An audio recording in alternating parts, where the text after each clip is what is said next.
Oh, why is my camera not working? Oh, I forgot to change the name. Ay, ay, ay.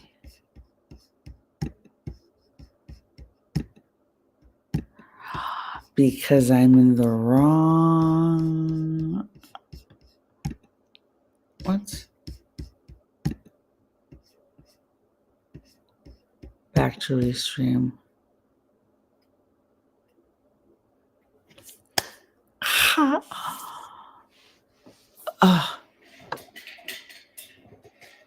That's not right.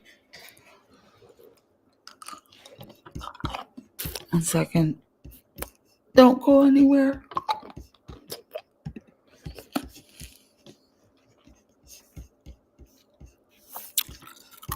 I need to figure out why my camera's not working.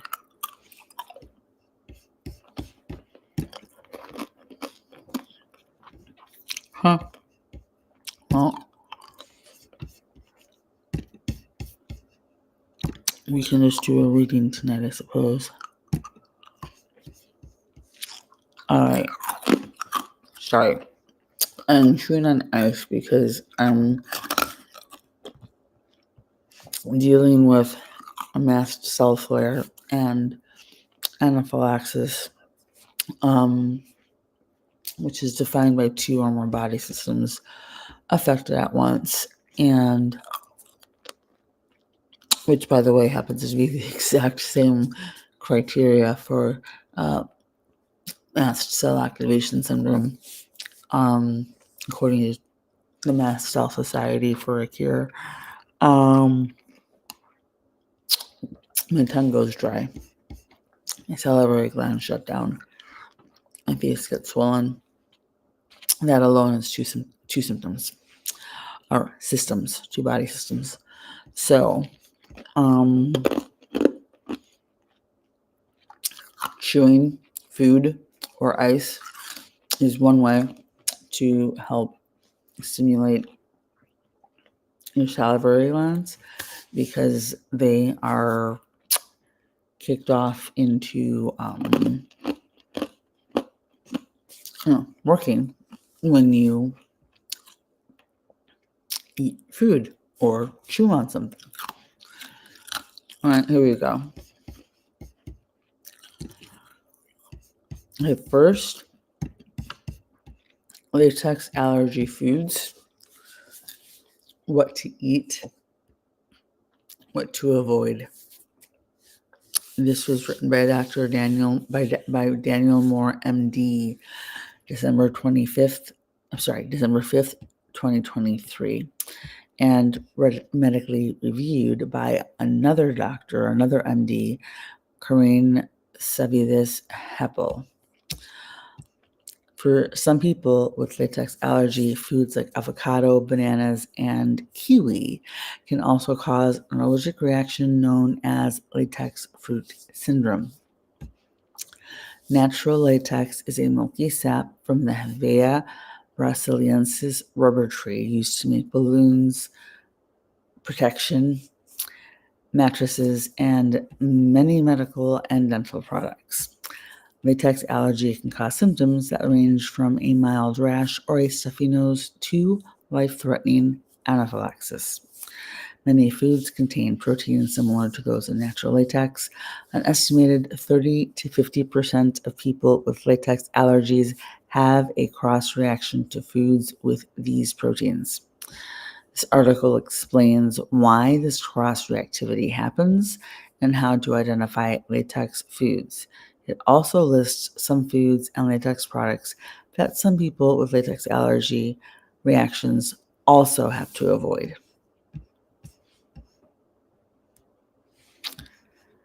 Latex allergy signs and symptoms.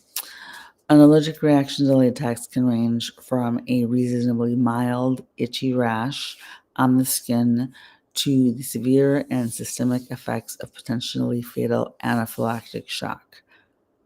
Note, there's a difference between anaphylactic shock and anaphylaxis, but the terms are often used interchangeably. The reaction can happen immediately, or for certain skin reactions, you may experience a delayed reaction of up to 48 hours. I've had that happen to me with coconut allergy. There are two types of latex allergies. A classic allergy is a full body immune response. The other only affects the skin, contact dermatitis. Contact dermatitis is also known as stage 1 stage 1 latex allergy because it's progressive and because uh, every exposure can increase the allergy in those who are already allergic and can actually trigger the allergy in those who were not previously allergic. And it can happen at any time.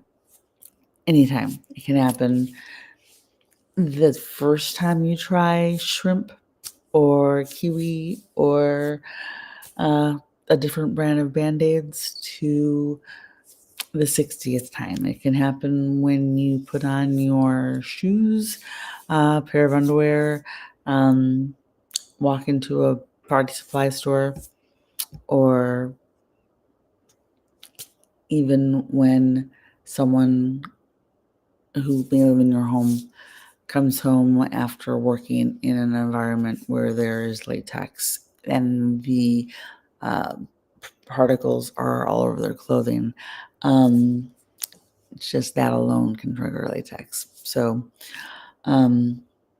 yeah, it's a very big problem for the. I can't underestimate the importance of latex allergy awareness and how latex allergy actually affects people with the condition because it can be all encompassing, and some of us are actually housebound, not just during the holidays, but housebound. I even know of a woman who was literally roombound in her home because of latex allergy issues or latex allergy exposure in the rest of her home. So, yeah, big deal. So, classic latex allergy. A classic latex allergy is an immunoglobulin. Cannot say that word. IgE mediated immune response triggered by proteins in natural latex. An IgE mediated response can be life threatening and occurs when latex touches the skin or mucous membranes or particles are inhaled. Latex is airborne. Not everyone's going to react to that, but the more sensitive you are or the more sensitive you become, the more you lose, the more severe allergy can become, and the dangers increase. So classic latex allergy symptoms include urticaria, hives, itching or flushing, tightness in the throat, wheezing, tightness in the they had that twice. Okay, in some cases, a life-threatening reaction called anaphylaxis can occur. They say here this causes severe breathing difficulty and a drop in blood pressure, which equals shock. This is where the problem comes, and I always need to point this out because I've had this confirmed by other medical professionals who follow me and that I interact with. And what was described when your blood pressure is dropping and you're having difficulty breathing, you've already surpassed anaphylaxis. You are now in anaphylactic shock. And at that point, you are severely in the danger zone. Anaphylaxis is 2 or more body systems at once, and that can be anything from welts and gastro problems, brain fog, and rashes. Any 2 body systems, your airway does not need to be affected. Okay. If you know someone having difficulty breathing, call 911 immediately. Hello, talking about latex allergy. All right, contact dermatitis is a skin reaction that occurs when the skin comes in contact with latex. dermatitis, which literally means inflamed skin, can cause skin symptoms including itching, pain, rash, redness, and swelling. This is where I was about 17 years ago. So, yeah. Contact dermatitis with latex comes in two different types. Allergic contact dermatitis. This can be either a reaction to latex, proteins, or an allergy or other chemical used in the latex manufacturing process. I have an allergy to one major latex stabilizer too, and that's what makes me allergic to latex. And that is one of the reasons that I basically say I'm allergic to everything, because I am. I'm at 125 allergies and counting. And a lot of them are latex fruit syndrome, latex allergy related.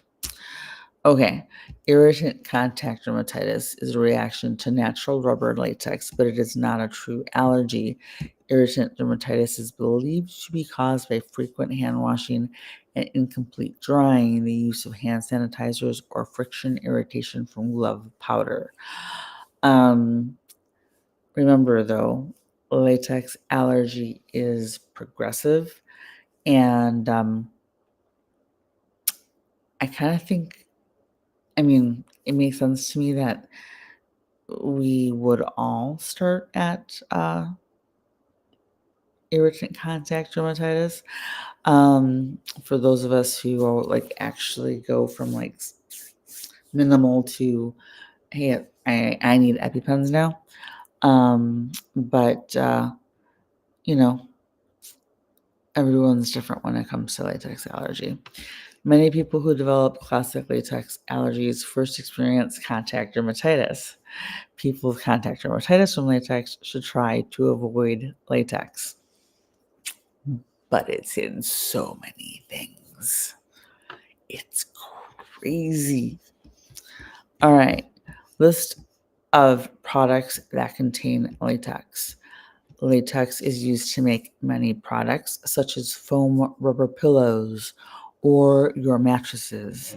It can be found in some surprising places, many surprising places, including baby bottle nipples, balloons, latex, not mylar, bandages and adhesives, bath mats, catheters, computer equipment such as mouse pads, dental products including wedges and orthodontic rubber bands, elastic in clothing, erasers, foam mattresses and pillows, garden hoses, medical gloves, pacifiers, rubber balls. This includes basketballs, footballs, tennis balls. If your kid plays sports, if you play sports and you have latex allergy or react after handling the sports equipment, it might be time to talk to your doctor. And also rubber household gloves, like dishwashing gloves. I do not use those anymore. Latex is also found in clothing, household items like garden hoses or bath mats, and computer gear like mouse pads. Pacifiers and baby bottle nipples may contain latex. All told, latex is found in more than 40,000 products. Absolutely insane. 1 second. Here we go. Taking a little break to share. And there we go. All right. What is a latex fruit reaction? Natural rubber latex contains proteins that can trigger an allergic reaction. Some food contains similar proteins and can cause what is known as latex fruit reactions. As the name suggests, a latex fruit reaction can occur with certain fruits and vegetables with seeds. Animal products, meat, dairy, and eggs will not cause this reaction and are generally safe for people with latex allergies. Latex fruit reactions can be as severe as a classic latex allergy. Yeah. A second. My tongue is doing funny things that I don't like. It doesn't help that I usually end up starting to react after midnight, which is usually why I'm up late. Because I can treat the reaction. All right. Latex fruit reactions may cause anaphylaxis. It can also produce mild symptoms similar to oral allergen syndrome, and includes itchy, irritated mouth, tongue, and throat, red and slightly swollen lips, tongue, and throat, nausea, or stomach ache. Less common, but that has happened to me. So, big deal. Can you eat any fruit with latex fruit syndrome? Possibly, but much about latex allergy remains unknown. Cross-reactivity often occurs within a family of foods. If you have a reaction to apples, you may also react to other members of the rosacea fruit family like peaches, apricots, plums, or cherries. Ask your healthcare provider about which foods you need to avoid. Many patients can tolerate foods in the same family, and your history will help you guide your allergist in making recommendations. List of latex allergy foods. Food and latex cross reactions only occur with plant-based foods. Some foods pose a higher risk for latex reaction. This list is not exhaustive, and more research is needed to determine what other foods may also cross-react with latex. There's a few surprises I found out on my own that I will share after I finish reading this article from Very Well Health. That is linked in the description box on the YouTube channel in this video, this live stream, which I will add to the latex allergy playlist on my channel. List of common products that contain latex includes, and this is crazy, listen up, baby bottle nipples, balloons, bandages, adhesives, bath mats, catheters, computer equipment such as mouse pads, diaphragms, and other forms of preventative protection, nudge, nudge, wink, wink, dental products, including wedges and orthodontic rubber bands. So if you're going to get a cavity or a root canal or anything like that, you need to make your dentist needs to know that you have latex allergy before you show up. Because there's latex glitter flying all around dentist offices. And someone commented in one of my videos a while back that their sister is so allergic to latex that she could only go to the dentist if they made a special appointment for her at 5 a.m. before anyone even else showed up aside from the dentist, and before there was any latex glitter in the air because the office had been cleaned the night before. So, yeah. Elastic in clothing. There's actually a website that sells clothing without elastic, everything's drawstring, for those who are incredibly allergic to latex. I'll have to add that to the description box. Erasers. Think school. Foam mattresses and pillows. Not all, some. So it's important to check with the manufacturer every single time you're going to buy something. That even means if you're going to go buy something again that you bought before, because sometimes manufacturing processes and ingredients change. And the last thing you want to do is find out the hard way that what you thought was safe is no longer. Also included are garden hoses. So, hey, Gen X, you know how we all used to hang out, for hours until our parents were reminded to check on our kids and make sure they were safe at the 4 o'clock commercial that came on while we were outside running around wild and feral and drinking water straight from the hose. Yeah, that didn't help. Pacifiers, rubber balls, rubber bands, rubber household gloves. All right, also found in bath mats. And okay, I read that. All right, I read that. All right, so list of latex allergy foods, high risk foods, and the likelihood of allergic reaction or your body confusing the protein in the fruit or vegetable is directly correlated to the number of shared proteins that your body can confuse for latex. So, but that doesn't mean that your reaction might be or will be automatically less severe if it's a different food on the list with a lower amount of shared proteins. It just means that this is how it's categorized and the likelihood of allergies possibly happening. Highest risk allergy foods for latex allergy fruit syndrome include avocado, banana, chestnut, and kiwi. I'm Mexican. I'm allergic to avocado and bananas. I'm pretty sure I lost my Mexican card. Moderate risk foods. Other foods contain moderate levels of proteins that trigger latex allergy symptoms, including apple, carrots, celery, melons, papaya, potatoes, and tomato.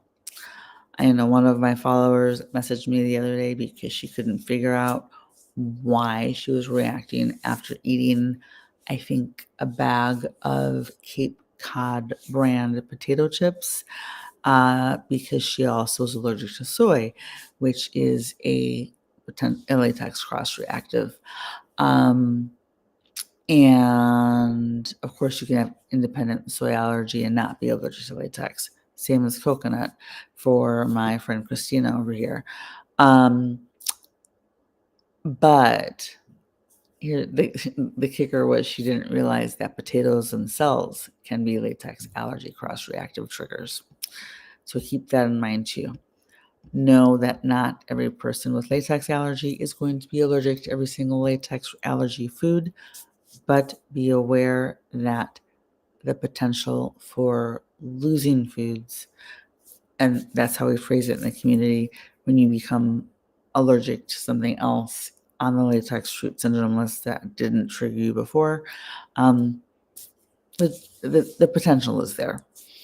All right, many fruits and vegetables contain low or unknown levels of latex proteins and are considered low risk for people with latex allergies. These include, and it's a long one, apricot, buckwheat, cassava or / manioc, castor bean, cherry, chickpeas, citrus fruits, coconut, cucumber, dill, eggplant, fig, goji berry or wolfberry, grapes, hazelnut, Indian jujube, jackfruit. Mind you, jackfruit is, I know, one of the most popular vegetarian meat substitutes or vegan meat substitutes. And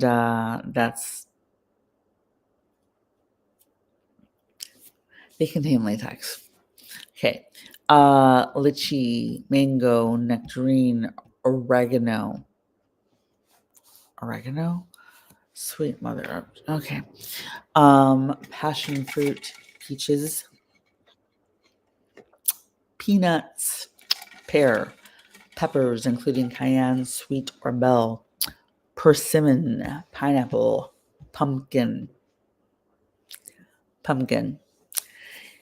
Keep that in mind because Halloween's coming up, Thanksgiving's coming up, and if you know or believe you have latex allergy, or aren't aware that you have latex allergy and your hands start to swell, you get a rash while you're carving that pumpkin, that jack-o'-lantern, or your tongue gets itchy and you start feeling off after the pumpkin pie, it might be time to talk to your doctor.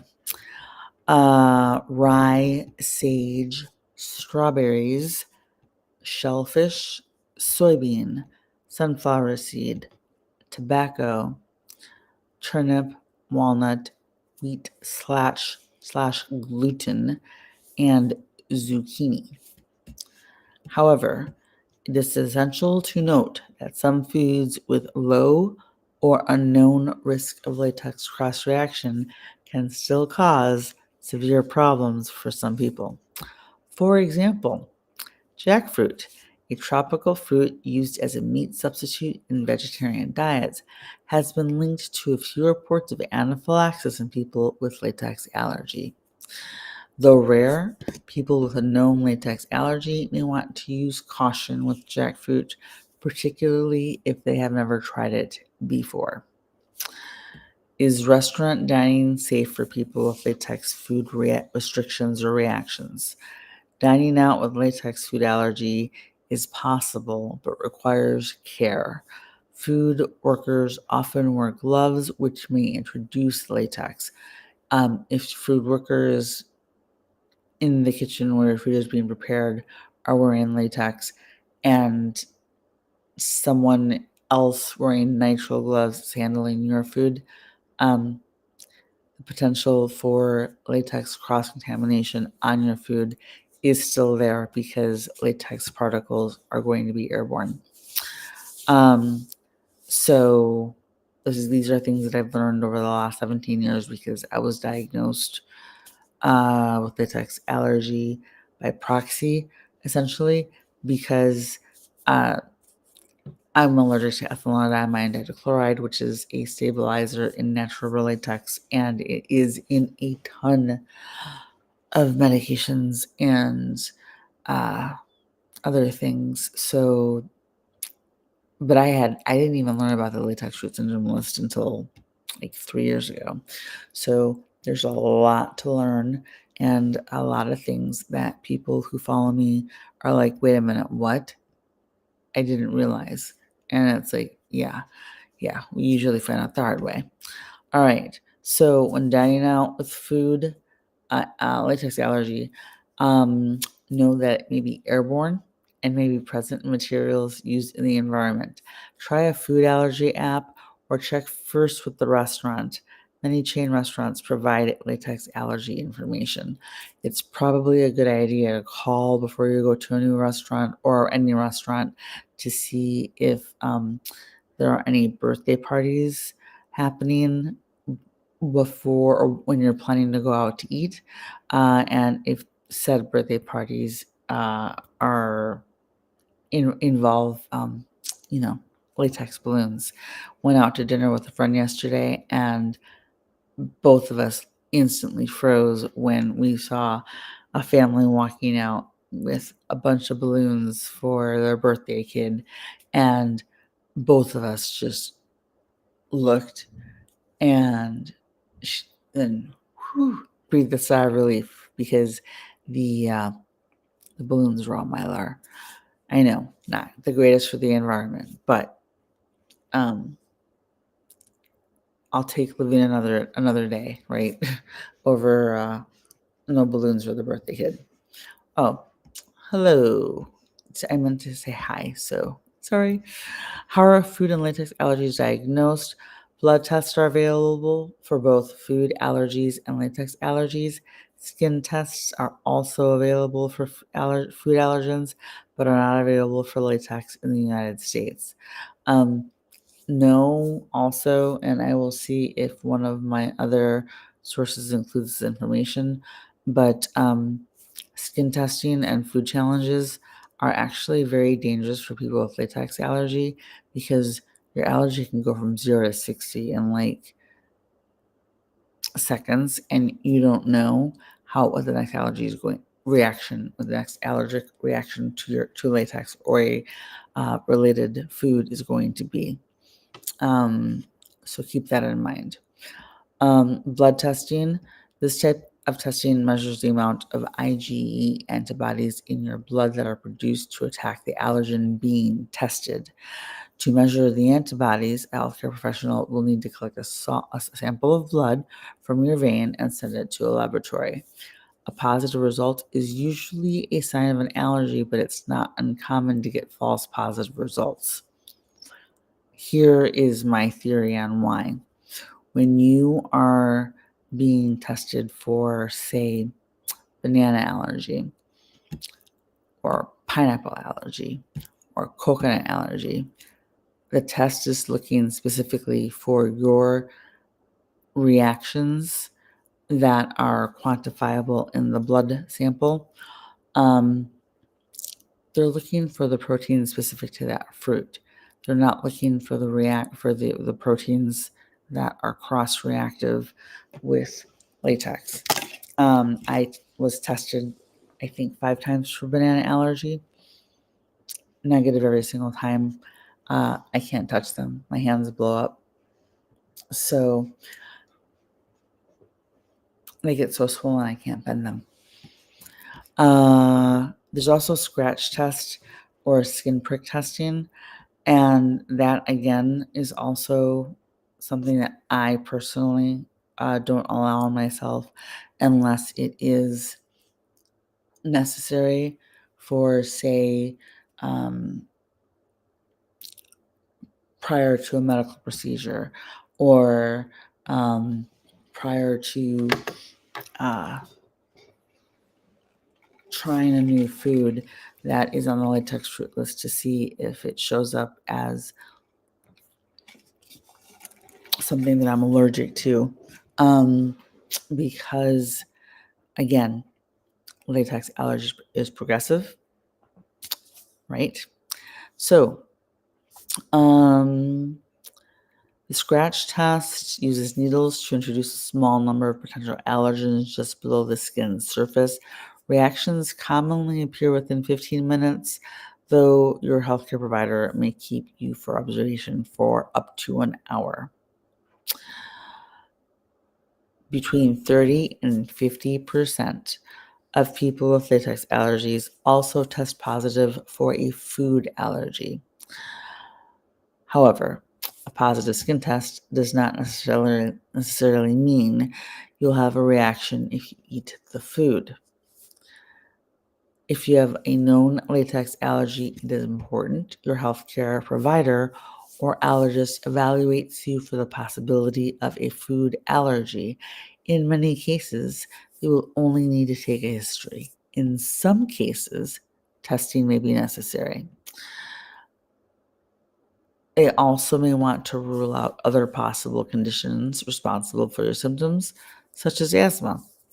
Who is at risk for latex allergies? Anyone can develop a latex allergy, but some people are at higher risk. Latex allergy is more common in people with the following medical conditions: cerebral palsy, any other allergy, preterm birth, quadriplegia, spina bifida. It is also more common in people with multiple birth defects, anorectal or urogenital abnormalities, or tracheoesophageal fistula. I think I pronounced that halfway right. The precise link between medical conditions and latex allergies is unclear. It could be due to an unidentified disease process or frequent latex exposure during multiple surgeries associated with the condition. I've read from other sources that it's been confirmed with the fact that it is repeat exposure that triggers, causes, and can elevate the allergy to the next level. How are food and latex allergies treated? There is no known cure for latex allergy. Avoiding all latex is key. Due to the potential for severe food allergy symptoms as well, it's important to identify and avoid the fruits or other foods that cause your cross reactivity. Other recommendations for people who have or are at high risk for latex and food allergies include avoiding all latex products and cross-reactive foods, wearing a medical ID bracelet or app, keeping an injectable epinephrine such as an EpiPen or an epinephrine pen if off-label generic nearby, having a plan before an allergic reaction happens.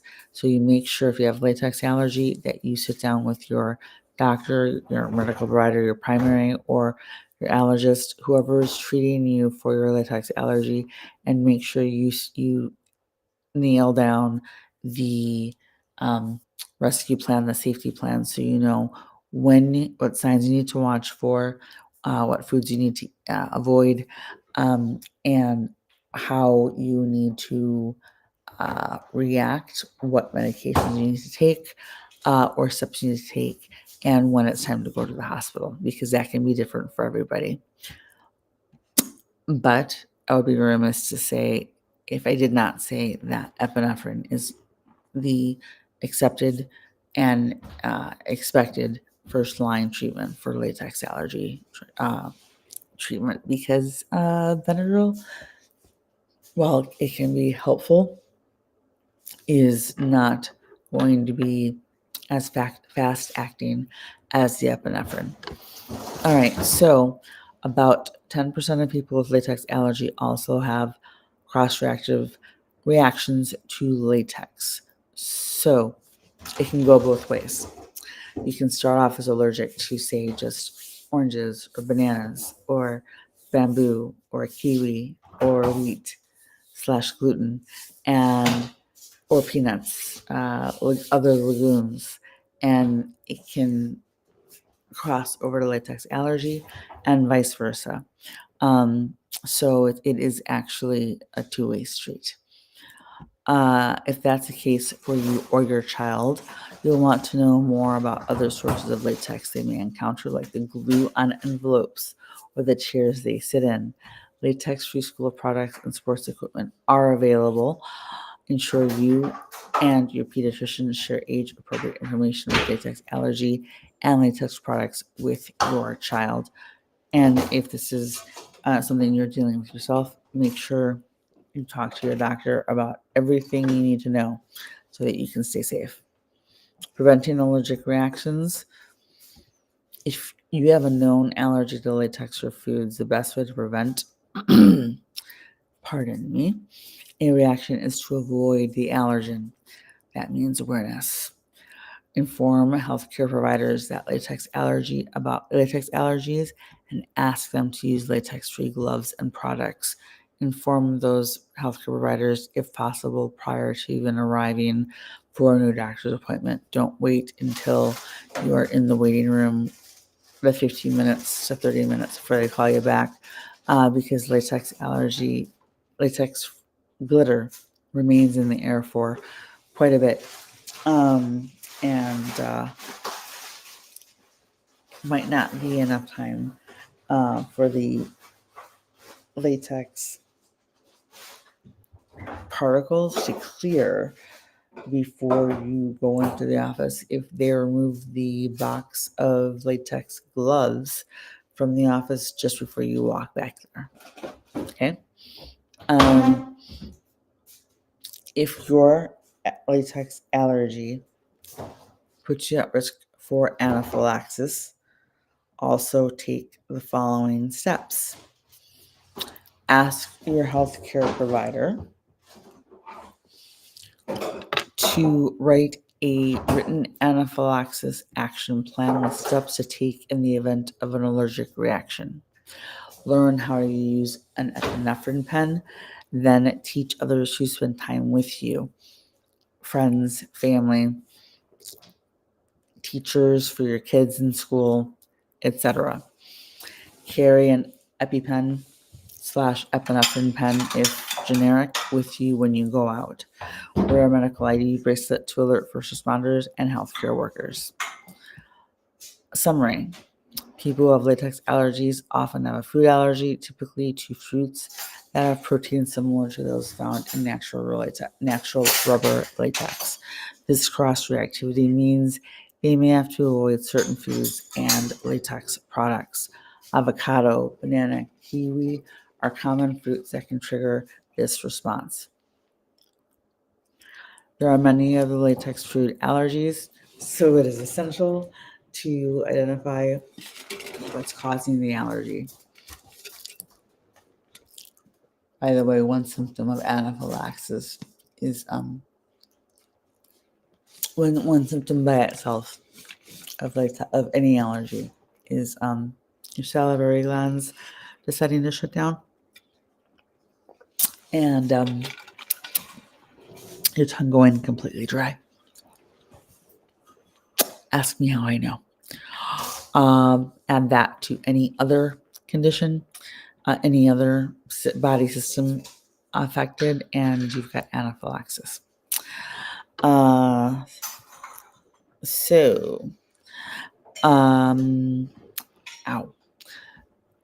There are many other latex food allergies, so it's essential to identify what's causing the allergy. Your healthcare provider or allergy specialist can help you understand your diagnosis and its treatment. The treatment is avoidance. Sometimes a latex allergy can cause a life-threatening anaphylactic response known as anaphylactic shock. Seek medical care immediately if latex or related fruit allergy causes sudden and severe symptoms. And definitely always talk to your doctor about latex allergy to see if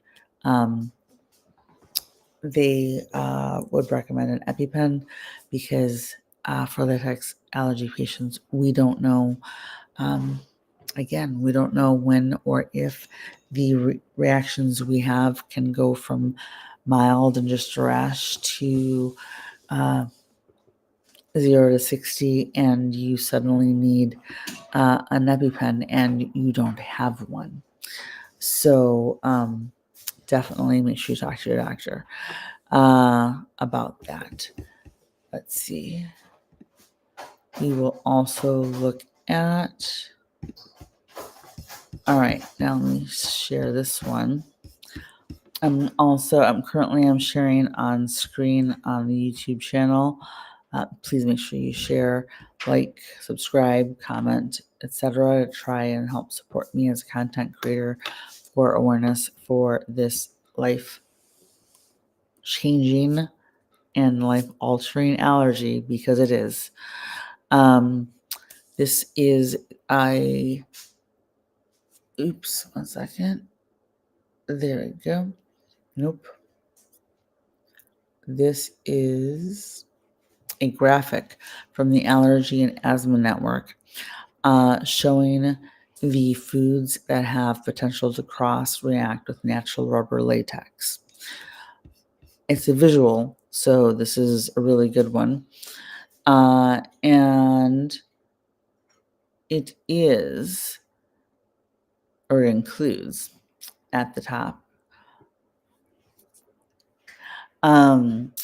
avocado, banana, chestnut, and kiwi, apple, carrot, celery, melon, papaya, potato, tomato, apricot, buckwheat, castor beans, cayenne pepper, cherry, chickpea, citrus fruits, coconut, dill, fig, grapes, hazelnut, lychee, mango, nectarine, oregano, peach, peanuts, pear, persimmon, pineapple, plum, rye, sage, shellfish, soy or soybean, strawberry, sunflower seeds, sweet pepper, walnuts, wheat, and zucchini. Let me see here. One moment.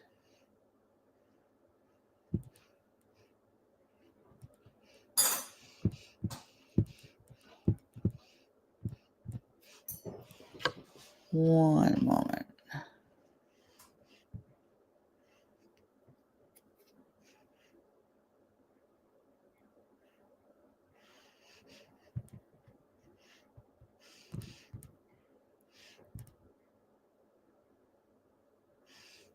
give me a sec over on TikTok and I'll answer that question for you, okay? All right. Now, there's also a PubMed article on latex fruit syndrome, and it's the abstract, super short, but to the point. Approximately 30 to 50% of individuals, share the tab. There we go. Approximately 30 to 50% of individuals who are allergic to natural rubber latex, NRL, show an associated hypersensitivity to some plant-derived foods, especially freshly consumed fruits. This association of latex allergy and allergy to plant-derived fruits is called latex fruit syndrome. An increasing number of plant sources such as avocado, banana, chestnut, kiwi, peach, tomato, potato, bell pepper have all been associated with this syndrome.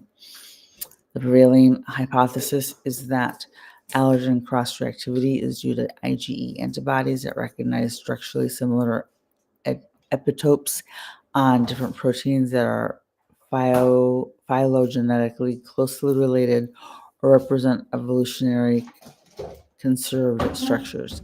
Several types of proteins have been identified to be involved in the latex fruit syndrome. Pardon me if my speech sounds a little funny. My tongue is at this point completely dry, and my tongue is sticking to my teeth a little bit.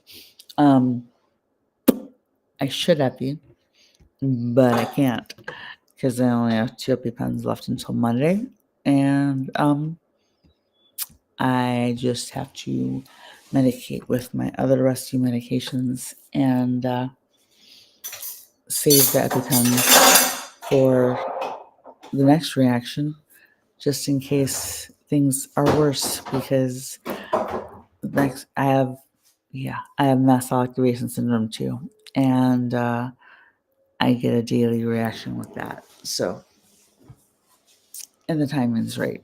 All right, let's get back to this real quick.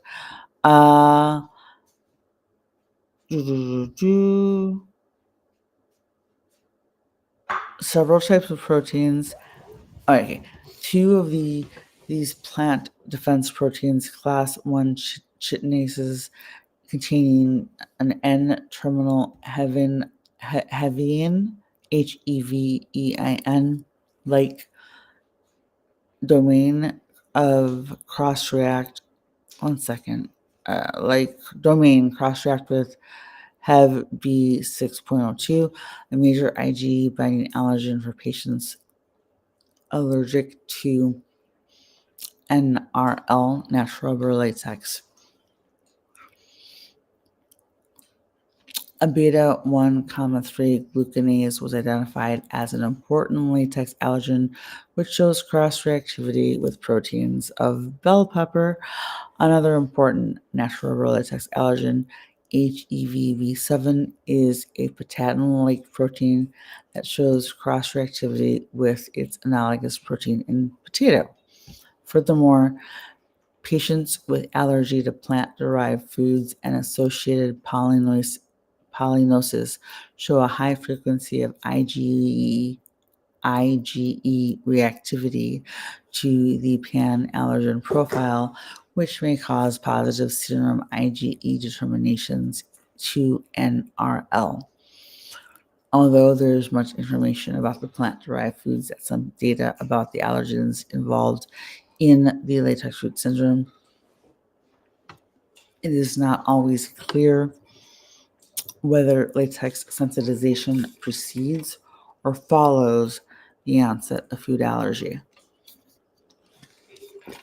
That was from PubMed.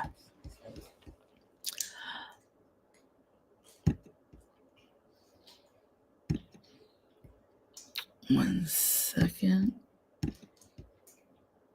Let's see if there's anything else I can share for you.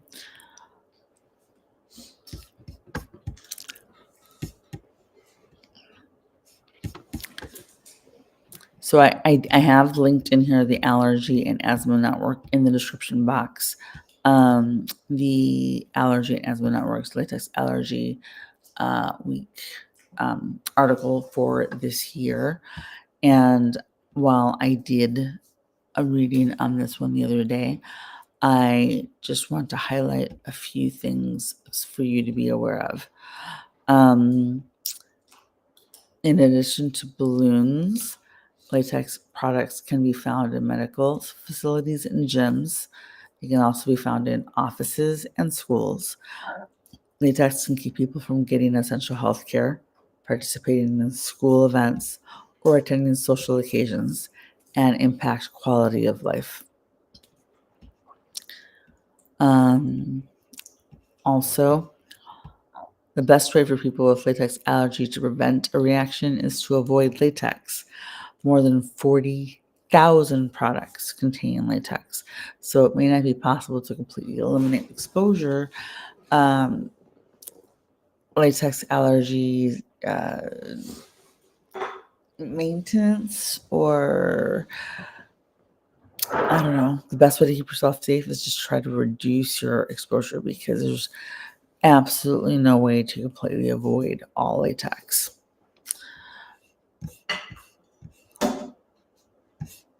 So also make sure you talk to your child's teacher if they go to public school, if they play a sport. Make sure the coaches are aware, and make sure that your child's pediatrician or pediatric allergist is also on board to make sure that it's safe for them to participate in that sport. Fitness centers and gyms are an issue, and every year, Latex Allergy Awarenedss Week Allergy and Asthma Network raises awareness about latex allergy and distributes education resources in print and online. This week, the week highlights the many issues facing people with latex allergy and encourages them to stay vigilant in reducing or eliminating exposure to latex. With awareness and education, people with latex allergy can live a full and active life. So that would be what we have about latex allergy. Because I forgot to share this link. Here's the tab I was sharing for people watching on YouTube. Also be aware that I have seen, and I've done videos on this, that other groups of people who are at high risk for latex allergy are people who have had multiple surgeries, people who have asthma, people who wear continuous glucose monitors, or adhesive for any medical supply conditions, and of course, people who have had, are allergic to other foods, especially if it's in the latex root syndrome cross list. Do not assume that your doctor's office or dentist's office is latex free. Talk to your doctors. Some dentists actually have latex free rooms safe for latex allergy patients. And some are going to tell you that you need to be the first appointment of the day, and understand that there are plenty of latex allergy crosses in the dental industry to begin with. It's really crazy. So yeah, this is what we got, and this is what we have to deal with. It's crazy. All right, let me see here. 1 minute. Okay.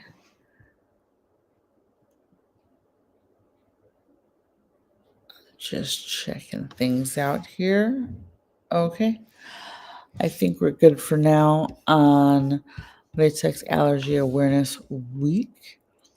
If anyone has any questions or comments on latex allergy, please make sure to comment. Please make sure to like the stream. Please make sure also to share. And if you deal with latex allergy, coconut allergy, chronic illness in general, and or medical gaslighting, mast cell activation syndrome, EDS, POTS. I have everything. I'm smiling when I say that, so I don't cry. And all the allergies. I try to spread awareness and advocacy for all of the conditions that we have to deal with in our household, because I don't want other people to get as bad as I have with when the information is available and I can help you find it. And then you can take that information to your doctors if they aren't latex allergy aware.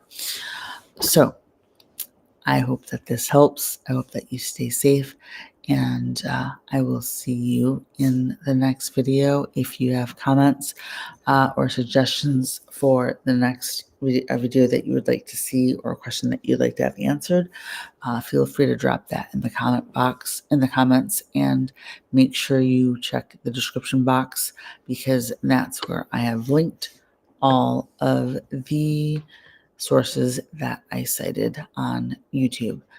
If you're watching on TikTok, please make sure you head on over to YouTube and subscribe to my channel, because that's where I have the playlists and where the videos and live streams that I do stay up as evergreen, so you can always find them and they don't get lost in the mix.